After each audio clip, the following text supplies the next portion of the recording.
SKS mata kuliah hukum telematika. Baik, kali ini kita akan bahas mengenai aspek hukum dalam e-commerce ya, e-commerce. Lanjut, kalau e-commerce ini jadi transaksi jual beli elektronik ya, melalui internet, melibatkan penjual, pembeli, ya bisa berupa barang, jasa, atau informasi, ya semuanya melibatkan melalui internet, namanya e-commerce tentunya. Baik, lanjut. Bentuknya ada bisnis ke bisnis, ya, artinya transaksi antar perusahaan, ada konsumen ke konsumen, ada yang bisnis ke konsumen, ada yang konsumen ke bisnis. Lanjut. Kontrak elektronik itu dan syarat sahnya di mana? Nah, di KUH Perdata pasal 1320 itu ada syarat sahnya kesepakatan, ya. Berarti di sini harus ada apa? Kesepakatan antara pihak, kecakapan dalam arti pihak-pihak yang berperan dalam e-commerce itu harus cakap secara hukum. Terus ada objeknya dan tentunya ada sebab yang diharapkan baik oleh undang-undang maupun oleh norma-norma agama, kesusilaan dan lain sebagainya. Permasalahan hukum dan resiko e-commerce itu apa? Permasalahan hukumnya banyak tentunya ya, tentunya lingkup tanggung jawab penipuan, keabsahan tanda tangan digital, perlindungan data dan konsumen. Ada resikonya juga, penjual, biaya infrastruktur, pengiriman. Kalau pembeli apa? Resikonya tertipu, barang tak sesuai, barang tidak sesuai dan datanya bocor, data-data yang dimiliki oleh pembeli tentunya. Resiko tinggi jika pelaku usaha tidak bertanggung jawab. Bagaimana keamanan transaksinya? Transaksi online dan menjaga kerahasiaan data. Data transaksi hanya bisa dibaca oleh yang berwenang menggunakan enkripsi untuk mencegah peretasan informasi pribadi dan kartu kredit. Ini biasanya nanti kita bisa pahami lewat kasus ya. Ya, kalau teori hanya gambaran aja, kita nanti lihat kasusnya. Solusi permasalahan hukumnya gimana? Tentunya harus ada regulasinya, ya, yang akomodatif untuk di era digital sekarang ini. Seperti perlindungan konsumen yang melakukan transaksi online tentunya. Ada lembaga verifikasi, ada alternatif dispute resolution, artinya menggunakan metode penyelesaian sengketa alternatif. Jadi nggak harus ke pengadilan, nggak harus litigasi. Jadi non litigasi juga biasanya diuji oleh e-commerce. Baik, lanjut. Nah, kesimpulannya bahwa e-commerce memperluas kesimpulannya dulu kita simpulin dulu nih. Tolong bagi kesimpulannya dulu. Ya, jadi e-commerce itu memerlukan kerangka hukum ya yang kuat ya untuk keadilan dan keamanan. Ya, jadi keseimbangan antara regulasi, edukasi, teknologi itu sangat penting sehingga konsumen dapat terlindungi ya. Dan dengan adanya terlindungi berarti membangun kepercayaan dalam melakukan transaksi online. Baik, silakan ini tolong kasih diputar. Pelaku menjual di platform belanja online begitu mudahnya membayar korban. Bagaimana pelaku mendapatkan korbannya? Biasanya begini, yang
Oke lah, silakan. Baik, sebelumnya Assalamualaikum warahmatullahi wabarakatuh. Semua yang saya hormati kepada Ibu Indi selaku dosen pengamat kita di pagi hari ini, dan juga rekan-rekan saya sangat banggakan. Sebelumnya saya berterima kasih banget atas penjelasan yang Ibu sudah jelaskan, dan saya sudah sangat sedikit paham juga terkait dengan kasus yang sudah Ibu sampaikan, sudah Ibu lampirkan di dalam video ini. Sebelum kita masuk ke kasusnya, saya akan menjelaskan nanti di akhir nanti penjelasan tentang kasus tersebut. Tapi sebelumnya kita akan menjelaskan terkait dengan aspek hukum e-commerce, di mana kita melihat gimana sih hukum ini mengatur tentang e-commerce ini. Di mana teman-teman yang kita ketahui bahwa kita udah bergelut dengan teknologi, di mana semua udah memegang handphone, dan kita pengennya lebih singkat. Di mana ada e-commerce ini tentunya sangat memudahkan untuk entah itu penjual, pembeli untuk melakukan transaksi online. Jadi kesimpulannya adalah si e-commerce ini transaksi online jual beli antara penjual dan pembeli di dalam platform. Salah satunya ada Tokopedia, terus ada Shopee, terus juga ada sekarang ada TikTok Shop baru-baru itu platform yang baru. Nah, terus juga kalau misalkan dibilang sah atau tidak untuk adanya transaksi elektronik ini, jawabannya memang sah. Tadi saya lihat dari penjelasan Ibu ada 3-4 aspek gitu ya. Yang pertama ada kecakapan hukum, kesepakatan, di mana adanya kalau misalkan kita teman-teman kalau misalkan kita udah klik bayar itu udah adanya kesepakatan di antara kita, di antara penjual dan pembeli. Terus ada kecakapan hukum di sana. Terus juga ada objeknya juga yang jelas. Kalau memang sekiranya udah memenuhi 4 aspek tersebut, kita udah sah melakukan transaksi elektronik tersebut, transaksi yang namanya e-commerce. Terus juga tadi saya mendengar dari penjelasan Ibu terkait dengan resiko, apa yang ada resiko terkait dengan e-commerce ini. Bukan hanya dari pembeli aja, teman-teman, penjual juga pasti ada resikonya. Terkait dengan penjual, contoh pengiriman yang mahal, terus juga adanya komen yang negatif terkait dengan produk yang dijual, itu sangat mempengaruhi. Terus yang kedua tentang pembeli otomatis adanya takut ada penipuan, terus juga ada transaksi yang di luar harusnya kan di platform tersebut, tapi ini mengalir ke platform yang lain, itu udah tidak sesuai, itu udah termasuk penipuan. Terus yang selanjutnya tadi Ibu menjelaskan terkait solusi, di mana solusinya adalah saya tahu bahwa hukum yang mengikat terkait dengan e-commerce sudah ada memang, tapi regulasinya belum jelas, entah itu tentang pelaksanaannya, terus juga tentang ada nggak hukum yang mengatur tentang aspek-aspek yang lebih dalam. Dia cuma mengatur tentang penipuan, terus juga tentang e-commerce itu sendiri, tapi nggak ada yang menjelaskan ke dalam-dalamnya, Bu. Entah itu penjual, entah itu konsumen ke penjual gimana, nggak ada hukum yang jelas lagi gitu. Kurangnya hukum di sini. Terus juga saya juga ingin menjelaskan terkait kasus yang tadi, teman-teman, di mana isi kasusnya adalah ini bukan penipuan yang pembeli antar penjual ya, tapi saya tadi melihat penjual antar penjual, di mana dia menjelaskan bahwa toko saya ini diciplak oleh orang lain, di mana orang lain ini menciplak foto, terus juga label, tag, di mana katanya kalau misalkan di platform tersebut dia lebih murah. Seperti ini. Ini menggambarkan bahwa platform yang kita gunakan sebagai e-commerce ini kurang pengawasan, Bu. Nggak ada verifikasi terhadap penjual yang mau menjual di dalam e-commerce. Harusnya kalau misalkan emang kita nggak ada penipuan nih, atau misalkan ada penipuan, harusnya ada verifikasi terlebih dahulu. Kita mungkin jangan hanya KTP aja, KTP semua penjual jadi bisa kan? Entah itu mungkin verifikasi yang lebih detail, terus juga lebih gimana keabsahan si toko tersebut, gimana keaslian toko tersebut. Kalau misalkan kita udah menggunakan verifikasi yang baik, nggak ada penipu bodong yang masuk. Jadi tentang hukum tuh sebenarnya udah cakap, tapi kurang hukum yang terkait dengan e-commerce. Yang sedangkan kita e-commerce sekarang udah melesat tinggi dan hukumnya tetap segini-segini aja ya. Begitu. Mungkin ada kesenjangan ya, kesenjangan antara regulasi dan aplikasinya. Jadi aplikasi di lapangan ada kesenjangan sehingga ada celah-celah yang digunakan oleh pebisnis, penjual dan lain sebagainya yang mempunyai etikat emang dari awal etikatnya tidak baik ya. Saya juga ada contoh kasus, Bu. Silakan. Ya, jadi Sebelumnya saya bekerja di influencer, dalam artian kita bekerja di e-commerce penjualan, di mana penjualan online yang saya memasarkan itu secara langsung. Saya menggunakan live e-commerce-nya adalah TikTok Shop, di mana orang-orang bisa melihat saya secara langsung di situ. Saya berjualan di situ, saya mendeskripsikan bahan-bahannya, dan itu udah lengkap. Nah ternyata ada salah satu oknum di mana dia merekam layar atau mungkin merekam aktivitas live saya, terus juga dia diunggah di salah satu akun tersebut. Di akun tersebut, dan dia teman-teman tahu etalase enggak? Di bawahnya suka ada etalase. Nah etalasenya bukan ada di toko aku, jadi di toko orang lain. Itu udah termasuk pengawasan ya dari platform yang kurang. Adanya penipuan produk yang terjadi karena kekurangannya verifikasi tersebut. Dicatat lah namanya. Baik ya. Jadi kita udah punya gambaran ya bagaimana aplikasi daripada undang-undang perlindungan konsumen dan undang-undang terkait, bagaimana diterapkannya di lapangan, ada kesenjangan sehingga membuka celah ya, celah penipuan dan etikat tidak baik lainnya. Baik, mungkin selain Bella, siapa yang mau menambahkan? Daniel. Silakan. Baik. Assalamualaikum warahmatullahi wabarakatuh. Shalom dan selamat siang semuanya. Terima kasih kepada Ibu yang sudah menjelaskan kepada kami mengenai aspek hukum dalam e-commerce ini yang menjadi topik pembahasan kita kali ini. Mungkin saya akan memulai dari sisi yang berbeda karena Ibu tadi sudah cukup jelas membahas mengenai regulasi terkait yang sudah ada di Indonesia tentang e-commerce ini, dan tadi juga sudah dipertebal oleh sahabat Bella mengenai kesenjangan yang terjadi antara regulasi dan juga praktik yang terjadi dalam lapangan. Nah, saya melihat bahwa di tengah arus deras kemajuan teknologi yang sangat pesat ini, e-commerce ini tuh hadir dalam kehidupan kita menjadi suatu hal yang baru, yang dimana sangat mempermudah bagi pada masyarakat untuk bisa melakukan yang namanya transaksi elektronik.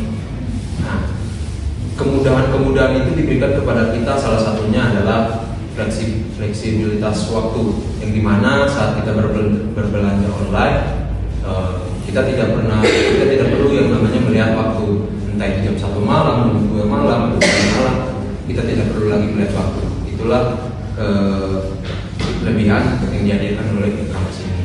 Kedua adalah bagi para masyarakat, khususnya kita generasi muda yang ingin melakukan usaha kecil-kecilan seperti menjual makanan, barang atau hal lain sebagainya, ada yang namanya platform yang menyediakan seperti tadi yang Ibu sudah jelaskan antara bisnis dan bisnis, antara bisnis dengan customer dan lain sebagainya, di mana masyarakat dimudahkan dari segi ekonomi. Tidak hanya ekonomi itu berputar di dunia nyata saja, akan tetapi di dunia digital ini dengan kehadiran e-commerce membuat masyarakat, khususnya kita generasi muda yang ingin mencoba peluang usaha itu untuk bisa ikut serta di dalamnya. Nah, akan tetapi bagi saya pribadi, e-commerce ini itu seperti pisau bermata dua, di mana tadi saya sudah menyebutkan beberapa hal kecil dari kelebihannya, tapi di sisi lain juga terdapat kejahatan digital yang terjadi di dalam e-commerce ini sendiri. Salah satunya tadi mungkin sudah Ibu jelaskan mengenai tentang keamanan data pribadi. Yang kedua tadi sudah dijelaskan oleh Ibu mengenai contoh kasus yang tadi sudah ditampilkan mengenai penipuan dalam transaksi elektronik. Nah, hal-hal seperti itu adalah menjadi sebuah tantangan pada saat ini.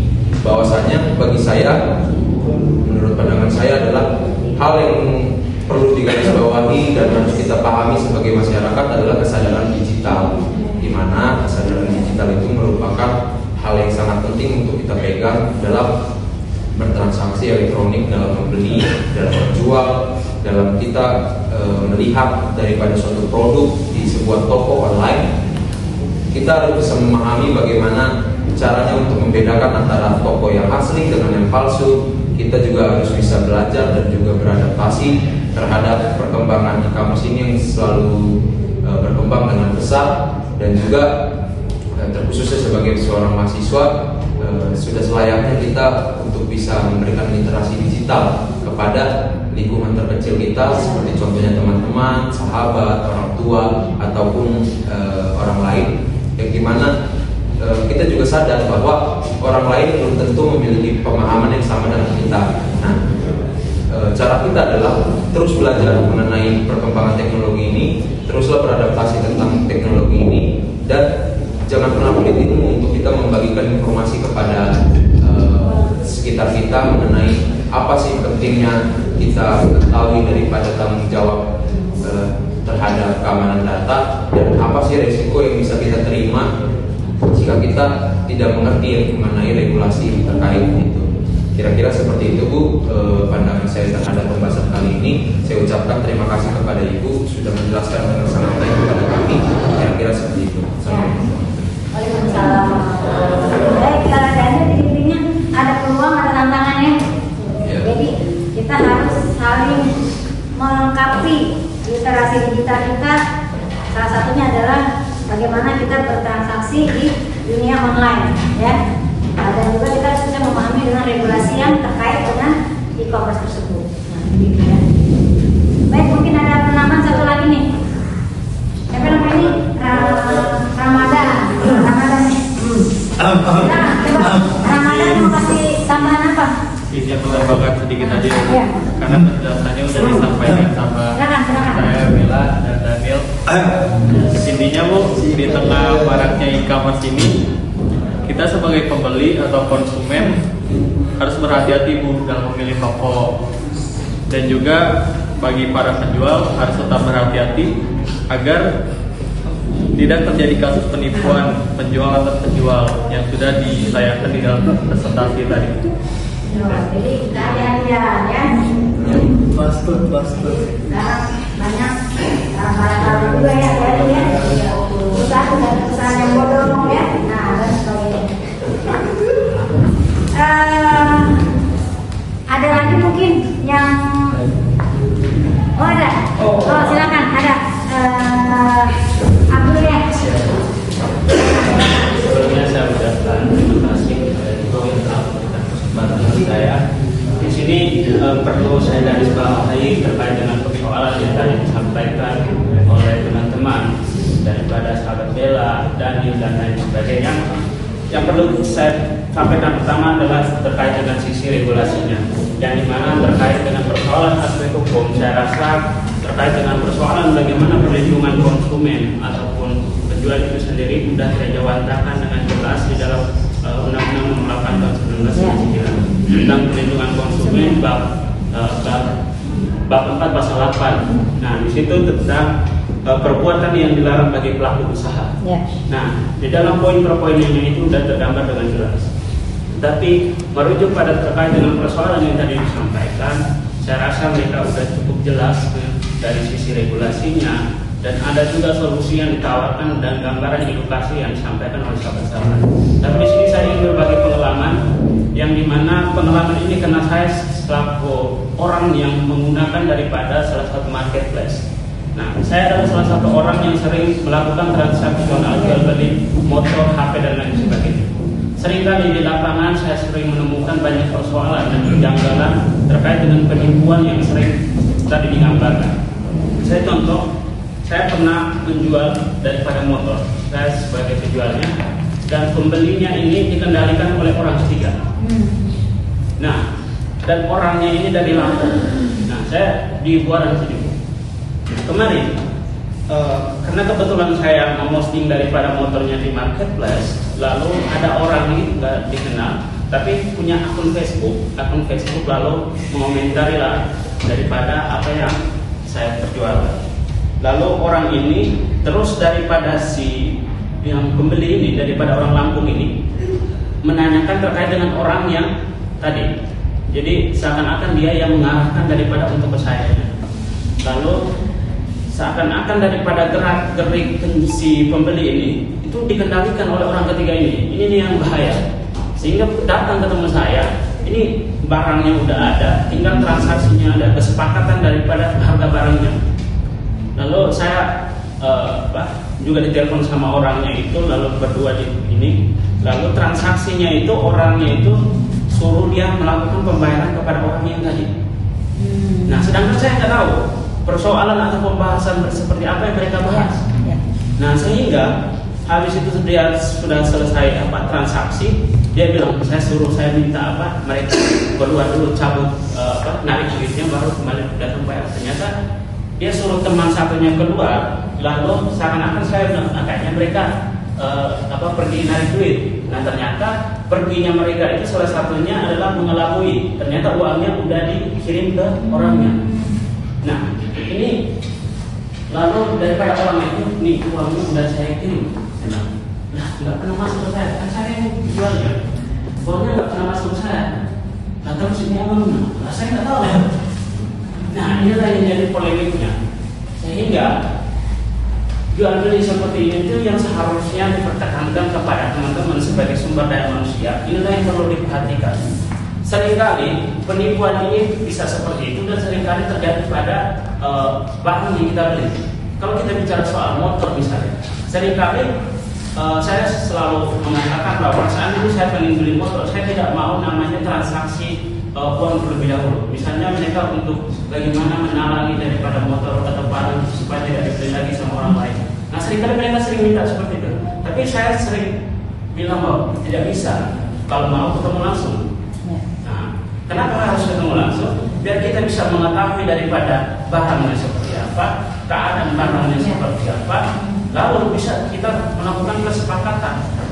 Nah, seringkali manusia-manusia ataupun masyarakat pada umumnya untuk bagaimana mempertahankan barang, mereka sudah mengirim daripada uang DP. Nah, ini yang menjadi persoalannya. Nah, mungkin itu aja bisa saya ceritakan terkait dengan pengalaman saya selaku orang yang sering jual beli dalam marketplace. Baik, terima kasih ya Abdullah Tema. Bagaimana mempertahankan barang, mereka sudah mengirim daripada uang DP. Nah, ini yang menjadi persoalannya. Nah, mungkin itu aja bisa saya ceritakan terkait dengan pengalaman saya selaku orang yang sering jual beli dalam marketplace. Baik, terima kasih ya Abdullah Tema. Jadi intinya gini, berbagai macam modus lah ya, itu bisa macam. Jadi kita mesti, makanya sekarang ada sistem COD kan.